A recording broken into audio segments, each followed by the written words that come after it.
بسم اللہ الرحمن الرحیم.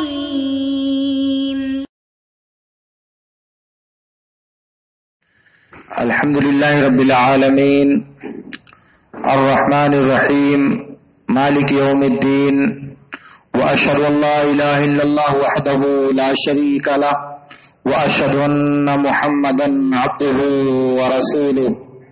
اما بعد فإن خير الحديث كتاب الله وخير الهدي هدي محمد صلى الله عليه وسلم وشر الأمور محدثاتها وكل محدثة بدعة وكل بدعة ضلالة وكل ضلالة في النار.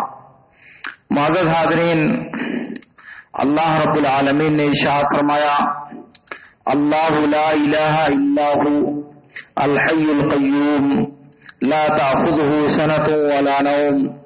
اسے آیت الکرسی کہا جاتا ہے. پہلے اس کا ترجمہ ایک نظر دیکھ لیجئے. اللہ عبادت کے لائق ہے، اس کے علاوہ کوئی معبود نہیں. وہ زندہ ہے اور دوسروں کو باقی رکھنے والا ہے. اسے نہ اونگ آتی ہے اور نہ نیند. آسمان اور زمین میں جو کچھ ہے وہ سب اسی کا ہے. وہ کون ہے جو اس کے پاس اس کی اجازت کے بغیر شفاعت کر سکتا ہے؟ اور جو کچھ سامنے ہے، جو پیچھے ہے، وہ سب اللہ رب العالمین جانتا ہے. وَلَا يُحِيطُونَ بِشَيْءٍ مِّنْ عِلْمِهِ إِلَّا بِمَا شَاءَ. اور یہ لوگ اللہ کے علم کے کسی حصے کا احاطہ نہیں کر سکتے سوائے اس کے جو وہ چاہے. وسع کرسیہ السماوات والارض. اس کی کرسی آسمان اور زمین سب کو کشادہ ہے. ولا یؤودہ حفظہما. آسمان اور زمین کی حفاظت اللہ تعالی کو تھکاتی نہیں، مشکل میں نہیں ڈالتی. وَهُوَ الْعَلِيُّ الْعَظِيمُ. وہ بلند اور عظیم ہے. یہ آیت الکرسی مطلق طور سے قرآن کی سب سے افضل آیت ہے. ابن کثیر رحمۃ اللہ علیہ نے کہا: وَقَدْ صَحَّ فِي الْحَدِيثِ أَنَّهَا أَفْضَلُ آیَةٍ فِي کتاب اللہ. قرآن میں سب سے افضل جو آیت ہے وہ آیت الکرسی ہے. اسے آیت الکرسی اس لیے کہا جاتا ہے کہ اس میں اللہ تعالیٰ نے کرسی کا ذکر کیا ہے. وسع کرسیہ السماوات والارض. اس آیت میں 10 مستقل باتیں اور 10 مستقل جملے اللہ تعالیٰ نے ذکر کیے ہیں. دیکھیں، پہلے کہا اللہ تعالیٰ نے اللہ لا الہ الا ہو. اللہ کے علاوہ کوئی عبادت کے لائق نہیں. گویا کہ کائنات میں تنہا اللہ کی ذات ہے جو عبادت و بندگی کے لائق ہے. اس کے علاوہ اس کائنات میں کوئی ذرہ، کوئی مخلوق، کوئی ہستی اور کوئی بھی شخصیت ایسی نہیں جو عبادت کے لائق ہو، جو پرستش کے لائق ہو. کوئی بھی دوسری ہستی نہیں پائی جاتی. یہ صرف اللہ رب العالمین کی ذات ہے جو لائق عبادت ہے، لائق بندگی ہے، لائق پرستش ہے. وہ اس لائق ہے کہ گردنیں اس کے سامنے جھکائی جائیں. وہ اس لائق ہے کہ مرادیں اس سے مانگی جائیں. وہ اس لائق ہے کہ اپنی ضرورتوں کا سوال اس سے کیا جائے. وہ اس لائق ہے کہ فریاد اس سے کی جائے. وہ اس لائق ہے کہ پریشانی میں آواز اس کو دی جائے. وہ اس لائق ہے کہ زندگی کے ہر موڑ پر اور زندگی کے ہر مرحلے میں اللہ رب العالمین سے استعانت کی جائے، اس سے مدد طلب کی جائے. وہ تنہا اس بات کا مستحق ہے اور کوئی دوسرا اس کا حقدار نہیں ہے. دوسرا جملہ ہے الحی القیوم. قرآن کریم میں یہ لفظ 3 بار آیا ہوا ہے اور تینوں مرتبہ قیوم کا لفظ حی کے ساتھ ذکر ہے. حی کا مطلب ہوتا ہے جو بذات خود زندہ ہو, ہمیشہ زندہ رہے, ازل سے زندہ ہو, ابد تک زندہ رہنے والا ہو, جو موت سے ناآشنا اور موت سے بہت دور رہنے والا ہو. تو اللہ کی ذات حی ہے, ہمیشہ سے زندہ ہے اور ہمیشہ زندہ رہنے والی ہے. اور پھر اس کے بعد اللہ رب العالمین خود زندہ ہے اور وہ اپنے ذریعہ دوسروں کو قائم رکھنے والا, دوسروں کو باقی رکھنے والا, دوسروں کو زندگی دینے والا, یہ اللہ رب العالمین کی ذات ہے. تو قیوم کا مطلب ہوتا ہے کہ وہ ذات جو دوسروں کے باقی رکھنے کا ذریعہ ہو یا جو دوسروں کو باقی رکھنے والی ہو. اس لیے قیوم اللہ کی وہ صفت ہے جو کسی بندے کو زور نہیں دیتی. اس لیے کسی مخلوق کا نام قیوم رکھنا یہ جائز نہیں ہے, کیونکہ قیوم کا مطلب ہوتا ہے جو دوسروں کو قائم رکھنے, دوسروں کو باقی رکھنے اور دوسروں کو زندہ رکھنے والا ہو. اور یہ ذات صرف اور صرف اللہ رب العالمین کی ذات ہے. اور اس کے بعد تیسرا جملہ ہے لا تأخذہ سنۃ ولا نوم. یہ نتیجہ ہے کہ جب اللہ تعالی ہمیشہ زندہ ہے, ہمیشہ دوسروں کو قائم رکھنے والا ہے, تو اسے نہ نیند آئے گی اور نہ اونگ آئے گی. نیند کا مطلب ہوتا ہے کہ انسان اس طرح سے سو جائے کہ امور ظاہرہ اور امور باطنہ دونوں کے ادراک اور دونوں کے علم سے غافل ہو جائے. اور اونگنے کا مطلب ہوتا ہے نیند کے مقدمات, جس میں انسان ظاہری امور سے غافل نہیں ہوتا, صرف باطنی چیزوں سے غافل ہوتا ہے. مثال کے طور پر ایک آدمی میرے سامنے بیٹھا ہوا سو رہا ہے. اب اگر اسے میری آواز سنائی دے رہی ہے لیکن وہ سمجھ نہیں پا رہا ہے کہ کیا کہا جا رہا ہے, تو یہ اونگنا ہوا. آواز سن رہا ہے لیکن اس میں معنی کیا ہے, مفہوم کیا ہے, اس کو سمجھ میں نہیں آتا, یہ اونگنا ہے. لیکن اسے مجھے میری آواز بھی نہ سنائی دے, اور جب آواز نہیں سنائی دے گی تو معنی بدل جائے گا, سمجھ میں نہیں آئے گا, تو یہ ہے سونا. تو فرق ہے دونوں میں. تو اللہ تعالیٰ کو نہ نیند آتی ہے اور نہ اونگ آتی ہے. صحیح مسلم کی روایت میں ہے اللہ کے رسول صلی اللہ علیہ وسلم نے ارشاد فرمایا ان اللہ لا ینام ولا ينبغي له ان ینام. اللہ رب العالمین کو کبھی نیند نہیں آتی اور اللہ کو مناسب بھی نہیں ہے کہ وہ سوئے, اس کے لیے درست بھی نہیں ہے کہ وہ سوئے. کیوں؟ اس لیے کہ دوسری حدیث میں نبی صلی اللہ علیہ وسلم نے ارشاد فرمایا, آپ سن لیجئے, النوم اخو الموت واہل الجنت لا ینامون. نیند موت کی بھائی ہے یا بہن ہے اور اہل جنت سوتے نہیں ہیں. جنت والے ان کو نیند نہیں آتی, اس لیے اللہ تعالیٰ کو بھی نیند نہیں آتی, کیونکہ نیند یہ موت دونوں جڑواں بھائی بہن ہے. اب ظاہر ہے کہ جو چیز موت کے قریب ہو, موت کے ہم معنی, موت کے ہم مثل ہو, ظاہر ہے اللہ رب العالمین کو زید نہیں دیتی. اس لیے اللہ رب العالمین کو نہ نیند آتی ہے اور نہ اونگ آتی ہے. ویسے بھی نیند آنا, اونگ آنا, سو جانا یہ غفلت کے ہم معنی ہے, سستی کے ہم معنی ہے, کسی چیز سے انسان کی نظر کے اوجھل ہو جانے کے ہم معنی ہے. اور اللہ تعالیٰ کے علم سے اور اس کی نظر سے کبھی بھی کوئی ذرہ اوجھل نہیں ہوتا. اس لیے سونا اللہ رب العالمین کی صفت کے خلاف ہے. اور اس کے بعد چوتھا جملہ ہے لہو ما فی السماوات و ما فی الارض. آسمان اور زمین میں جتنی مخلوقات ہیں, آسمان اور زمین میں جتنے خزانے ہیں, آسمان اور زمین میں جتنی چیزیں پائی جاتی ہیں, وہ سب کا سب اللہ رب العالمین کی ہیں. اس کائنات میں جتنے ذرات ہیں, مخلوقات, انسان, حیوان, جماد, نباتات, زمین, پہاڑ, چاند, سورج, کتنی مخلوقات یہ آسمان اور زمین میں پائی جاتی ہیں, ان سب کا مالک حقیقی، ان سب کا سچا مالک صرف اللہ رب العالمین ہے۔ گویا کہ اس دنیا میں جو کچھ ہم ہیں اور جو کچھ ہمارے پاس ہے، بس ہم ایک منصبدار بنائے گئے ہیں، ایک ذمہ دار بنائے گئے اللہ تعالیٰ کی طرف سے۔ ہم مالک نہیں ہیں، ہم کو تصرف کرنے کا حق دیا گیا ہے، استعمال کرنے کی اجازت دی گئی ہے، ورنہ حقیقت میں ان کا مالک اور یہ تمام چیزیں اللہ رب العالمین کی ملکیت ہے۔ اس لیے اللہ تعالیٰ نے کہا کہ آسمان اور زمین میں جو کچھ ہے وہ سب اللہ رب العالمین کی ملکیت ہے۔ پانچواں جملہ ہے من ذا الذی یشفع عنده الا باذنہ۔ اللہ کے پاس اللہ کی اجازت کے بغیر کسی کو سفارش کرنے کا، کسی کو شفاعت کرنے کا حق حاصل نہیں ہے۔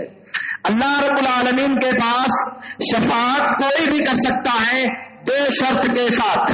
ایک شرط یہ ہے کہ اللہ رب العالمین اسے اجازت دے کہ تم شفاعت کرو، اور اس بات کی اجازت دے کہ فلاں کے بارے میں تم شفاعت کرو۔ تو دو شرط ہیں، ایک تو اللہ تعالیٰ شافع کو بتائے کہ تم شفاعت کرو، اور دوسرے مشفوع لہو کو متعین کرے کہ فلاں آدمی کے بارے میں تم شفاعت کرو۔ اس لیے اللہ رب العالمین جب تک اجازت نہیں دے گا، جب تک اس کی رضامندی نہیں ہوگی، کسی کے لیے اللہ کے پاس شفاعت کرنا جائز نہیں ہوگا، اور نہ کسی کی جرات ہوگی، چاہے وہ انبیاء ہوں، چاہے وہ رسول ہوں، چاہے وہ صالحین ہوں، چاہے وہ شہداء ہوں، اور چاہے وہ علماء ہوں، اور چاہے وہ کوئی بھی ہو۔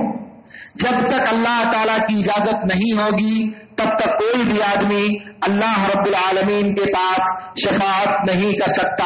اس معنی کی بہت سی آیتیں اللہ رب العالمین نے قرآن کریم میں مختلف مواقع پر بیان کیا ہے کہ کوئی بھی آدمی اللہ رب العالمین کے پاس اللہ کی اجازت کے بغیر کسی بھی انسان کی شفاعت نہیں کر سکتا۔ اور اس کے بعد چھٹا جملہ ہے یعلم ما بین ایدیہم وما خلفہم۔ لوگوں کے سامنے جو ہے اور لوگوں کے پسے پیچھے جو ہے، ان سب کا علم اللہ رب العالمین کو ہے، وہ سب چیزوں کو جانتا ہے۔ اللہ رب العالمین نے کہا اس کے علم سے آسمان اور زمین کا کوئی ذرہ اوجھل نہیں ہوتا۔ لا يعزب عن علمه مثقال ذرة في السماء والارض۔ آسمان اور زمین کا کوئی بھی ذرہ اللہ کے علم سے غائب نہیں ہوتا۔ تو اللہ تعالیٰ کائنات کی تمام چیزوں کو جانتا ہے، حتیٰ کہ درخت کا کون پتا کس وقت کہاں گر رہا ہے، یہ بات اللہ رب العالمین کے علم میں ہے۔ کون سی مخلوق کس جگہ پر، کس تاریکی میں، کس دشواری میں اور کس آسانی میں کس وقت کیا کر رہی ہے، ان سب کا علم اللہ رب العالمین کو ہے۔ اللہ کے علم سے کائنات کا کوئی ذرہ پوشیدہ نہیں رہتا۔ آپ اجالے میں ہو تب بھی، آپ تاریکی میں ہو تب بھی، آپ دن میں ہو تب بھی، اور آپ رات میں ہو تب بھی اللہ رب العالمین تمام چیزوں کا علم رکھتا ہے۔ اس لیے انسان کو یہ بات یاد رکھنی چاہیے، اور یہ بات ہمیشہ اس کے ذہن میں پیوست رہنی چاہیے کہ ہم جو بھی کرنے جا رہے ہیں اللہ تعالیٰ تو دیکھ رہا ہے۔ اگر ہم نہیں دیکھتے، ہم کو دوسرے لوگ نہیں دیکھتے، تو اللہ تعالیٰ دیکھ رہا ہے۔ تاریکی ہے، دنیا کی نظر نہیں پڑتی، لیکن اللہ رب العالمین کی نظر ہمارا احاطہ کر رہی ہے، ہم کو دیکھ رہی ہے، ہم اس سے پوشیدہ نہیں رہ سکتے۔ اور اس کے بعد ساتویں بات ہے وَلَا يُحِيطُونَ بِشَيْءٍ مِّنْ عِلْمِهِ إِلَّا بِمَا شَاءَ۔ اللہ رب العالمین نے جو علم اپنے پاس رکھا ہے ان میں سے کچھ بھی علم انسانوں کو نہیں ہو سکتا سوائے اس علم کے جو اللہ تعالیٰ انسانوں کو بتائے۔ جو علم اللہ تعالیٰ انسانوں کو دے گا وہی علم انسانوں کو حاصل ہو سکتا ہے، اس کے علاوہ کوئی دوسرا علم اللہ کے پاس جو موجود ہے وہ انسانوں کو حاصل نہیں ہو سکتا۔ اس کا دوسرا مطلب یہ بھی ہے کہ اللہ کی ذات اور اس کی صفات کے بارے میں کسی انسان کو صرف اتنا معلوم ہو سکتا ہے جتنا اللہ تعالیٰ نے بتایا ہو۔ جیسے اللہ رب العالمین نے بتایا کہ اللہ رب العالمین بہت بڑا ہے، اتنا تو معلوم ہوگا کہ بہت بڑا ہے، لیکن کتنا بڑا ہے، کیسے بڑا ہے، حیت کیا ہے اس کی، یہ ہم کو معلوم نہیں ہے۔ اللہ رب العالمین اپنا پاؤں رکھے گا، وہ پاؤں کیسا ہے، اس پاؤں کی کیفیت کیا ہے، اس پاؤں کی شکل اور اس کی نوعیت کیا ہے، یہ ہم کو معلوم نہیں ہو سکتا۔ تو جتنا اللہ تعالیٰ بتائے گا اتنا ہی معلوم ہو سکتا ہے، اس سے زیادہ ہم انسانوں کو معلوم نہیں ہو سکتا۔ اور اس کے بعد ساتویں چیز ہے وسع کرسیہ السماوات والارض، اللہ کی کرسی آسمان اور زمین کو کشادہ ہے، اللہ کی کرسی آسمان اور زمین کو کشادہ ہے۔ عبداللہ بن عباس رضی اللہ تعالیٰ عنہما نے کہا، اور یہ بات ان سے بسند صحیح ثابت ہے، الکرسی موضع القدمین وعرش اللہ لا يقدر احد قدرہ، کہا کہ کرسی اللہ کے پیر رکھنے کی جگہ ہے اور اللہ کے عرش کا حقیقی اندازہ کوئی نہیں لگا سکتا۔ یہ کرسی جو اللہ رب العالمین کے پیر رکھنے کی جگہ ہے وہ آسمان اور زمین سے بھی کشادہ ہے، آسمان اور زمین سے بھی کشادہ ہے۔ ایک دوسری روایت میں ہے، ابو ذر غفاری رضی اللہ تعالیٰ عنہ کہتے ہیں کہ زمین اور آسمان کے مقابلے میں عرش کی حیثیت ایسی ہے کہ چٹیل میدان میں، خالی میدان میں ایک تنکا یا ایک لوہا یا ایک کوئی معمولی چیز رکھ دی جائے تو بہت بڑے چٹیل میدان میں ایک تنکے کی کیا حیثیت ہے، ایک تنکا پورے بہت بڑے میدان میں کہیں ایک جگہ رکھ دیا گیا تو اب اس پورے میدان کے مقابلے خالی جگہ ہے، وسیع میدان ہے، فلاۃ من الارض کہا جاتا ہے چٹیل میدان جو بہت بڑی خالی جگہ ہو، وہاں ایک تنکا لا کے رکھ دیا گیا، ایک چولہا لا کے رکھ دیا گیا، اس پوری زمین کے مقابلے میں اس کی کیا حیثیت ہے، معمولی ایک ذرے کی۔ یہی حال آسمان اور زمین کا ہے کہ کرسی کے مقابلے میں ایک معمولی حیثیت ہے اس کی، کرسی آسمان اور زمین سے بڑی ہے، آسمان اور زمین کو پورا گھیرے ہوئے ہے، اور کرسی عرش کے مقابلے میں، کرسی عرش کے مقابلے میں ایک چولہے کی طرح سے ہے، ایک معمولی چیز کی طرح سے ہے جو عرش جس کا پورا احاطہ کیے ہوئے ہے۔ اسی لیے ایک دوسری روایت میں ہے، اللہ کے نبی صلی اللہ علیہ وسلم نے کہا کہ آسمان اور زمین کے بیچ میں 500 سال کا فاصلہ ہے، اور ہر آسمان سے دوسرے آسمان کے بیچ میں 500 سال کا فاصلہ ہے، اور 7ویں آسمان اور پانی کے بیچ میں 500 سال کا فاصلہ ہے، اور پانی کے اوپر اللہ کا عرش ہے، اور عرش کے اوپر رب العالمین ہے، عرش کے اوپر رب العالمین ہے۔ اب آپ کما حق اگر اس کا اندازہ لگانا چاہیں تو پوری طرح اندازہ نہیں لگا سکتے، بس ایک ہلکا سا اشارہ اللہ رب العالمین نے ہم کو دیا ہے، اس سے یہ لگتا ہے کہ دنیا میں اللہ کی کرسی کا جو اشاریہ اللہ تعالیٰ نے دیا ہے، جب وہ موضع قدم پیر کی جگہ ہے اور وہ آسمان اور زمین سے بھی بھاری ہے، اور اس کے مقابلے میں عرش کتنا بڑا ہے، وہ اس کے مقابل میں ایک معمولی ذرے کی حیثیت رکھتی ہے کرسی، تو آپ بتائیے کہ عرش کتنا بڑا ہوگا۔ اسی لیے اس بات پر سب کا اتفاق ہے کہ اس روئے زمین پر سب سے بڑی مخلوق اللہ رب العالمین کا عرش ہے، اس روئے زمین کی سب سے بڑی مخلوق اللہ تعالیٰ کا عرش ہے، اور ظاہر ہے کہ اللہ تعالیٰ اپنے عرش سے بھی بڑا ہے، اللہ تعالیٰ اپنے عرش سے بھی بڑا ہے۔ اب آپ اس کی بڑائی کا تصور کیجئے، سنن نبی داؤد میں ایک روایت ہے، اللہ کے رسول صلی اللہ علیہ وسلم نے ارشاد فرمایا کہ اللہ تعالیٰ نے مجھے اجازت دیا ہے کہ حاملین عرش، وہ فرشتے جو عرش کو اٹھائے ہوئے ہیں، ان میں سے ایک فرشتے کے بارے میں میں تم کو بتاؤں کہ وہ فرشتہ اتنا بڑا ہے کہ اس کے کانوں کی نو اور کندھے کے بیچ میں 700 سال کی مسافت کا فاصلہ ہے، یعنی 700 سال میں آپ جتنی دوری طے کر سکتے ہو اتنی دوری ہے کانوں کی نو اور کندھے کے درمیان میں۔ اتنا بڑا فرشتہ، وہ 8 فرشتے جو اللہ کے عرش کو اٹھائے ہوئے ہیں، ان میں ایک فرشتے کی حالت یہ ہے اتنا عظیم شان وہ فرشتہ ہے. ایک فرشتے کے بارے میں نبی صلی اللہ علیہ وسلم نے بتایا اور یہ حدیث بسند صحیح ثابت ہے. اور ایک بات اور میں بتا دوں, میں کبھی بھی کوئی ضعیف حدیث بیان نہیں کرتا, اور جب تک مجھے معلوم نہیں ہے کہ حدیث صحیح ہے یا نہیں تب تک بھی میں کوئی حدیث بیان نہیں کرتا. بغیر علم کے میں کبھی کوئی حدیث نبی صلی اللہ علیہ وسلم سے نقل نہیں کرتا, اور میں کہہ رہا ہوں کہ یہ حدیث نبی صلی اللہ علیہ وسلم سے بسند صحیح ثابت ہے سنن ابی داؤد میں. اب آپ اندازہ لگائیے کہ کرسی کتنی بڑی ہے, اور پھر اس کے بعد عرش کتنا بڑا ہے, اور پھر اس کے بعد رب العالمین کتنا بڑا, کتنا عظیم ہے. وہ تفسیر آگے آ رہی ہے. اور اس کے بعد 8ویں بات اللہ تعالیٰ نے ذکر کیا, 8ویں نہیں بلکہ 9ویں بات, ولا یعودہ حفظہما, آسمان اور زمین کی حفاظت اللہ کو تھکاتی نہیں, اس پر بوجھ نہیں بنتی, اس کے لیے دشوار نہیں ہوتی. گویا کہ اللہ کے لیے آسمان اور زمین کی حفاظت کرنا, اسے اپنی جگہ پر قائم رکھنا بالکل آسان اور سہل ہے.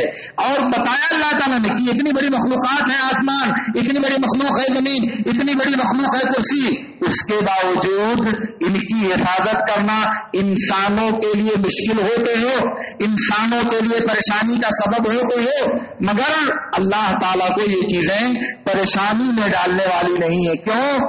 اس لیے کہ وَهُوَ الْعَلِيُّ الْعَظِيمُ, یہ 10واں جملہ ہے, اس لیے کہ وہ بلند اور بہت عظیم ہے, بہت اوپر اور بہت بڑا ہے. اس لیے ان چیزوں کی حفاظت کرنا اللہ تعالیٰ کو ذرا بھی نہیں تھکاتی. تو علی یہ علو سے مشتق ہے, جس کے معنی ہے بلند رہنے والا, اوپر رہنے والا. اور اسی لیے جب بھی انسان کو کوئی پریشانی لاحق ہوتی ہے, جب کوئی تکلیف لاحق ہوتی ہے, تو فوراً اس کا سر آسمان کی طرف جاتا ہے. یہ اس کی فطرت ہے کہ وہ آسمان کی طرف سر اٹھاتا ہے. اے اللہ تو سن لے, اے اللہ تو دیکھ لے. آدمی کہتا ہے اے اللہ تو جان رہا ہے, آسمان کہاں اٹھاتا ہے؟ اوپر کی طرف, کیونکہ اس کے دل میں یہ بات بیٹھی ہوئی ہے کہ رب العالمین ہمارا اوپر ہی ہے. اس لیے وہ لوگ جھوٹے ہیں جو کہتے ہیں کہ اللہ تعالیٰ ہر جگہ موجود ہے. ہر جگہ ہونا یہ اللہ تعالیٰ کی توہین ہے, کیونکہ اللہ کی ذات, اللہ کا وجود عرش سے بہت اوپر ہے. اس لیے اگر زمین پر ہے تو زمین پر اس جگہ بھی ہوگا جہاں انسان قضاء حاجت کرتا ہے, الیاذ باللہ, وہاں بھی ہوگا جہاں انسان سوتا ہے, جہاں پیروں سے روکتا ہے, جہاں سور چلتا اور روکتا ہے. تو کیا سب لوگ اللہ تعالیٰ کے وجود کو روکتے ہیں؟ سب اللہ کے وجود کو کچلتے ہیں؟ ظاہر ہے کہ یہ بہت بڑی اللہ کے ساتھ گستاخی اور اس کے ساتھ توہین کی بات ہے. ہاں, اللہ کا علم, اس کی نظر, اس کی نگرانی, اس کا مراقبہ یہ کائنات کو شامل ہے, مگر ذات باری تعالیٰ, اللہ کی ذات عرش سے اوپر ہے, وہ زمین پر نہیں ہے. ویسے بھی اگر اللہ رب العالمین زمین پر نیچے ہوتا تو نبی صلی اللہ علیہ وسلم کو 7 آسمانوں سے اوپر, پھر اس سے اوپر, پھر سدرۃ المنتہا پر لے جانے کی کیا ضرورت تھی نبی صلی اللہ علیہ وسلم کو؟ یہی اللہ تعالیٰ دیدار کرا دیتا, یہی بات کرا دیتا. نہیں, اللہ تعالیٰ دنیا کو بتانا چاہتا تھا کہ میرا نبی اس کائنات کا سب سے اعلیٰ, سب سے اشرف اور سب سے افضل بندہ ہے. اس لیے میں اس کو اپنے پاس اتنے قریب بلا رہا ہوں, اتنے قریب بلا رہا ہوں, جہاں پہنچ کر کے وہ لوح محفوظ میں قلم کے چلنے کی آواز کو سن رہا ہے. صحیح بخاری کی روایت میں ہے کہ میں اللہ تعالیٰ سے قریب ہوا یہاں تک کہ لوح محفوظ میں قلم کے چلنے کی آواز مجھے سنائی دے رہی تھی. تو میں کہنا یہ چاہ رہا تھا کہ اللہ تعالیٰ بلند ہے, اوپر ہے, علی ہے, عظیم ہے, بہت بڑا ہے اللہ رب العالمین. اور اسی لیے یہ آیت قرآن کی سب سے افضل اور سب سے عظیم آیت ہے. صحیح مسلم کی روایت میں ہے, ابی بن کعب رضی اللہ تعالیٰ عنہ کہتے ہیں اللہ کے رسول صلی اللہ علیہ وسلم نے پوچھا, اے ابی یہ بتاؤ, ایو آیت عندک اعظم فی کتاب اللہ, تم یہ بتاؤ کہ تمہارے پاس اللہ کی کتاب میں سب سے بڑی آیت کون سی ہے؟ ابی بن کعب نے کہا اللہ و رسول عالم, اللہ اس کے رسول جانا, یہ ہم لوگوں کا معلوم کون سی بڑی ہے کون سی چھوٹی ہے. اللہ کے نبی صلی اللہ علیہ وسلم پھر دہرایا, ایو آیت عندک من کتاب اللہ اعظم, کون سی آیات قرآن کی سب سے بڑی ہے؟ ابی بن کعب نے کہا آیت الکرسی بعض روایتوں میں ہے اور بعض روایتوں میں ہے اللہ لا الہ الا هو الحی القیوم. اللہ کے نبی صلی اللہ علیہ وسلم نے کہا وَلِيَحْنِكَ الْعِلْمُ ابا المنذر. ابا المنذر عبید بن کعب کی کلیت ہے. کہا ابو المنذر علم تم کو مبارک ہو, علم تم کو خوش آمدید ہو. کیا کہ تم کو یہ بات معلوم ہے. تو معلوم یہ ہوا کہ قرآن کی سب سے افضل آیت الکرسی ہے. دوسری بات, آیت الکرسی کا ہر فرض نماز کے بعد پڑھنا جنت میں داخل کرنے کا ذریعہ ہے. ہر فرض نماز کے بعد آیت الکرسی کے پڑھنے کی پابندی کرنا یہ انسان کے جنت میں داخل ہونے کا ذریعہ ہے. ابو امامہ رضی اللہ تعالیٰ عنہ کہتے ہیں کہ اللہ کے رسول صلی اللہ علیہ وسلم نے ارشاد فرمایا من حافظ علی آیت الکرسی فی دبر کل صلاۃ لم یمنعہ من دخول الجنۃ الا الموت. جو ہر فرض نماز کے بعد آیت الکرسی پڑھنے کی پابندی کرے گا تو اس کو جنت میں داخل ہونے سے موت کے علاوہ کوئی دوسری چیز روک نہیں سکتی. گویا کہ جب وہ مر جائے گا تو اللہ تعالیٰ اسے جنت میں پہنچائے گا. کیوں؟ اس لیے کہ وہ ہر فرض نماز کے بعد آیت الکرسی کی پابندی کرتا تھا. تیسری بات, صحیح بخاری میں امام بخاری نے ابو ہریرہ رضی اللہ تعالیٰ عنہ سے روایت کیا ہے. انہوں نے کہا, یہ حدیث صحیح بخاری میں کئی جگہوں پر ہے اور نسائی وغیرہ نے بھی اسے روایت کیا ہے.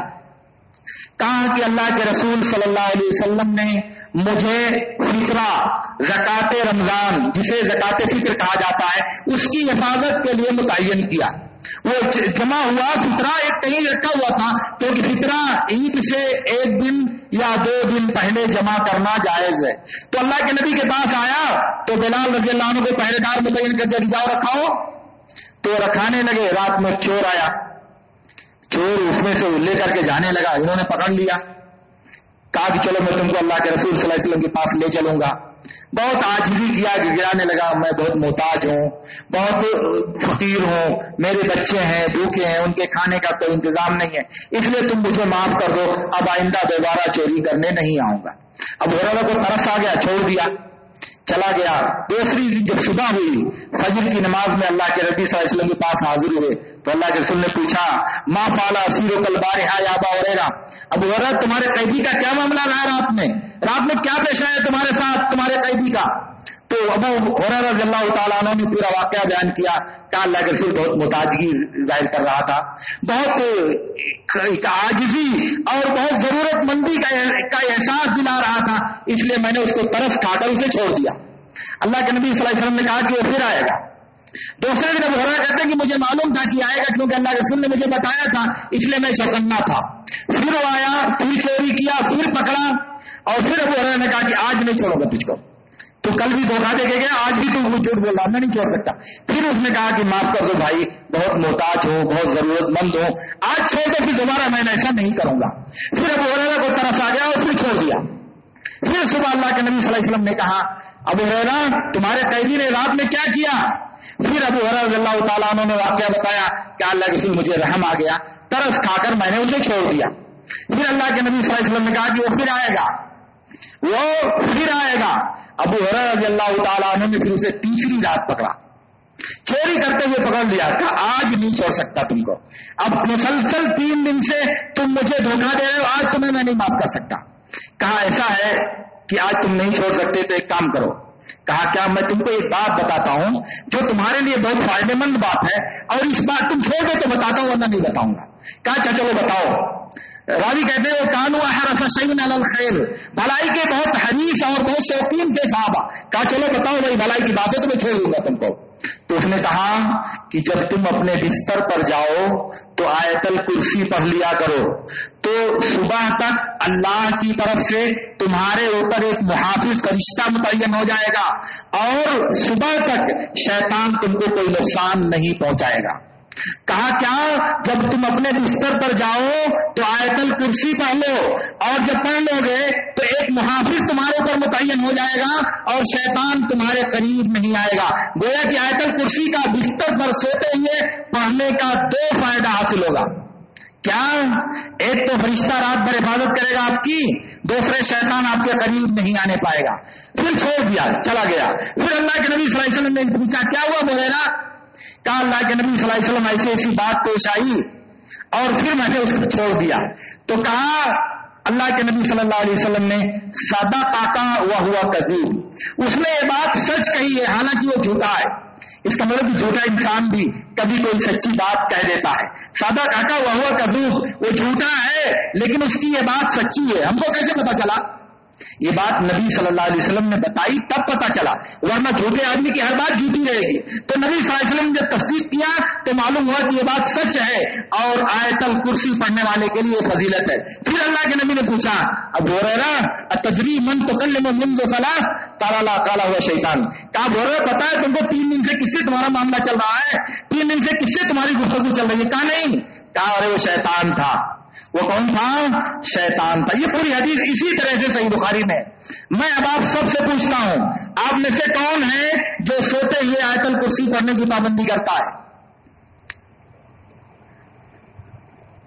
الحمدللہ. اور باقی لوگ اس سے گزارش ہے کہ اس آیت کو یاد کر لیں اور اسے سوتے ہوئے پڑھنے کی پابندی کریں. اس کا بہت بڑا فائدہ ہے. اللہ کی طرف سے محافظ فرشتہ نازل ہوگا، حفاظت کرے گا رات بھر آپ کی، اور پھر شیطان صبح تک آپ کو کوئی ضرر اور نقصان نہیں پہنچا سکے گا. اس لیے اس آیت کے پڑھنے کی پابندی کرنی چاہیے. ایک آخری بات، حدیث میں آتا ہے اللہ کے نبی صلی اللہ علیہ وسلم کو جب کوئی پریشانی اور کوئی غم لاحق ہوتا تو آپ پڑھتے یا حی یا قیوم برحمتک استغیث. آپ اسے یاد کر لیں، یہ پریشانی اور غم کی دعا ہے. یہ اصل میں حی اور قیوم چونکہ صورت میں آیا ہوا ہے اس لیے میں نے سمجھا یہ حدیث آپ کو بتا دی جائے کہ جب کوئی پریشانی ہو، کوئی تکلیف آئے، کوئی غم آئے، کوئی درد آئے، کوئی الجھن آئے، کوئی بے چینی آئے تو اس کے لیے کثرت کے ساتھ بار بار یہ دعا پڑھنی چاہیے یا حی یا قیوم برحمتک استغیث. اے اللہ جو ہمیشہ زندہ رہنے والا اور ہمیشہ دوسروں کو باقی رکھنے والا ہے، میں تیری رحمت کے ذریعہ فریاد کرتا ہوں، تیری رحمت کے ذریعہ میں استغاثہ کر رہا ہوں. یہ اس دعا کا مطلب ہے. اس لیے دعا یاد کر لیجیے، صرف 2 لفظ ہے یا حی یا قیوم برحمتک استغیث، اور اسے اپنی زندگی کا وظیفہ بنا لیجیے. زندگی میں کبھی بھی ہمیشہ اس کو عوید کرتے رہیے. آسان جملہ ہے، دکان میں ہے، گھر میں ہے، مکان میں ہے، راستے میں، سفر میں، کہیں بھی اس کو پڑھتے رہیے. اس کا آپ کو اللہ رب العالمین پریشانیوں سے، غموں سے، تکلیفوں سے اس کے ذریعہ اللہ تعالیٰ آپ کو نجات دے گا. یا حی یا قیوم برحمتک استغیث. اور اللہ رب العالمین سے میری دعا ہے کہ اللہ رب العالمین ہمیں ان باتوں کو سمجھنے اور ان میں سے بہترین باتوں پر عمل کرنے کی توفیق عطا فرمائے. وآخر دعوانا ان الحمدللہ رب العالمین. ہاں ایک بات اور آپ سے عرض کر دوں کہ یہ جو باتیں میں نے عرض کیا ہے صرف اتنی ہی باتیں اس آیت کے بارے میں قرآن اور حدیث میں ثابت ہیں. ان کے علاوہ کوئی بھی بات اس آیت کی فضیلت، اہمیت، معنی اور مفہوم کے تعلق سے کچھ بھی نبی صلی اللہ علیہ وسلم سے ثابت نہیں ہے. اس لیے اس کو یاد کر لیجیے گا.